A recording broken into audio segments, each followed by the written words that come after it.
عمرك سمعت عن زائرة المقابر؟ أو حتى فكرت إن الموضوع ممكن يكون حقيقي؟ طيب، أنا هحكي لك اللي حصل مع يوسف، لأنه بيقسم إن كل كلمة قالها حصلت فعلا وشافها بعينه. قبل ما نبدأ، صلي على النبي ويلا بينا نبدأ القصة.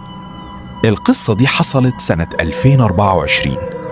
يوسف شاب من مدينة نصر، كان عايش حياة عادية جدا لحد ما حصل اللي قلب حياته تماما. والدته كانت تعبانة جدا لحد ما ربنا افتكرها ورحمها برحمته.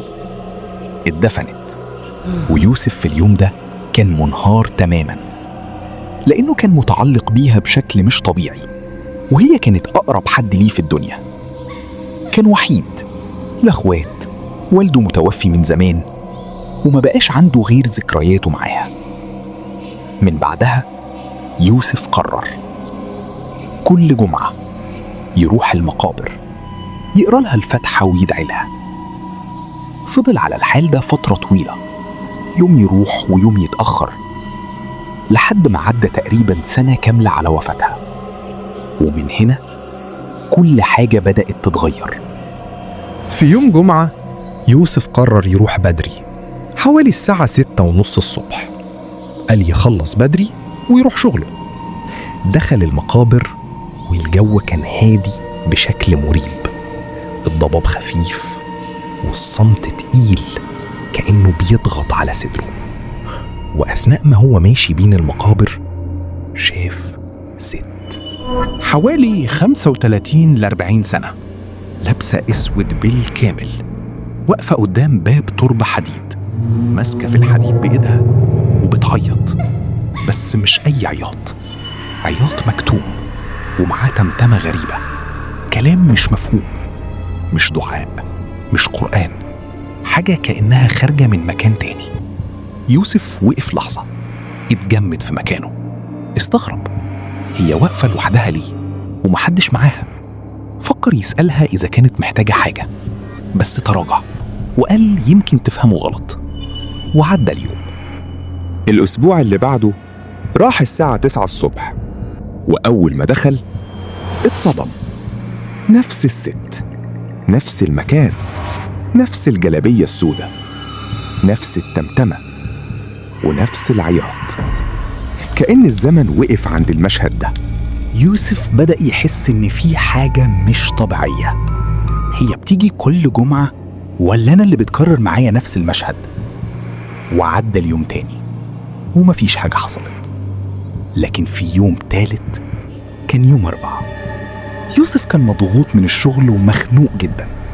قال في نفسه هروح المقابر أتكلم مع أمي شوية، هرتاح. الساعة كانت حوالي 6 المغرب. عارف إنه غلط يروح الوقت ده، بس قال 5 دقايق وهمشي.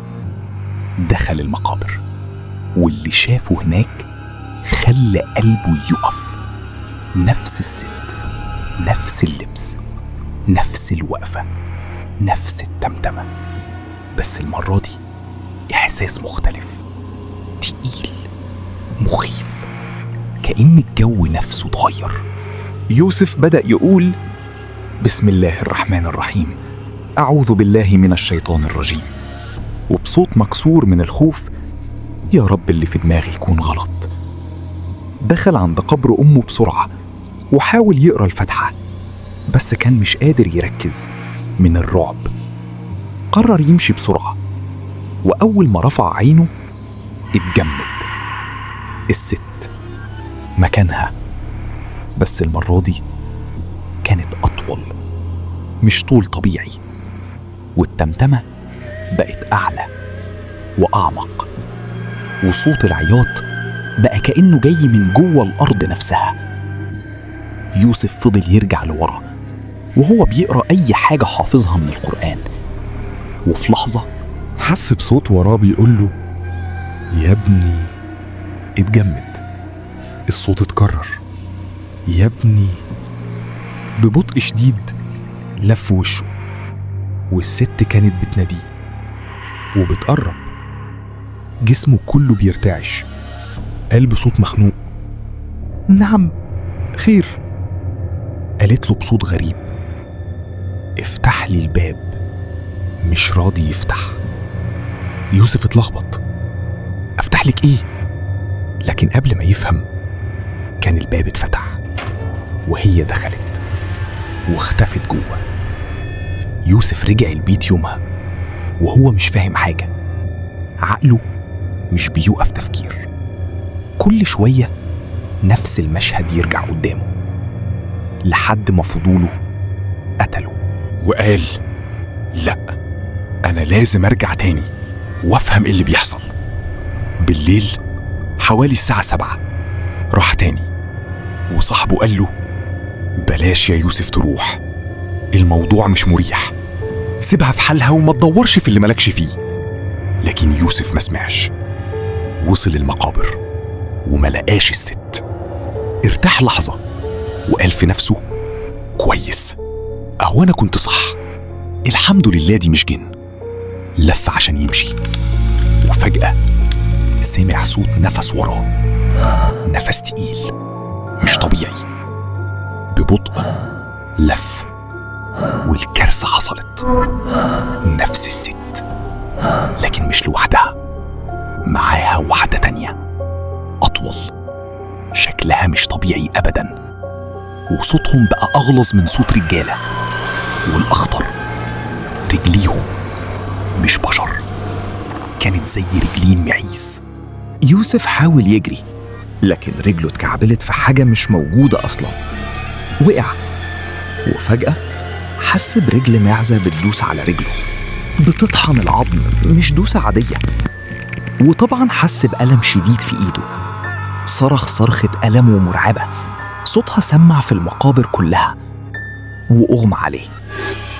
صحي في المستشفى، لقى أصحابه حواليه وكلهم بيقولوا إحنا لقيناك مغمى عليك جوه المقابر لوحدك. لكن الغريب كانت إيده سليمة تماما، ما فيهاش أي إصابة، كأن اللي حصل ما كانش حقيقي. بس يوسف عارف الحقيقة. للأسف يوسف فاق 5 دقايق ودخل في غيبوبة. استنوا الجزء التاني من قصة زائرة المقابر، وما تنساش تعمل لايك وشير للفيديو واشترك في القناة، وقول لنا في الكومنتات عمرك شفت حاجة غريبة في المقابر قبل كده؟ وقول لنا هل اللي شافه يوسف ممكن يكون حقيقي بجد، ودي ممكن تكون جن حقيقي، ولا ايه بالظبط؟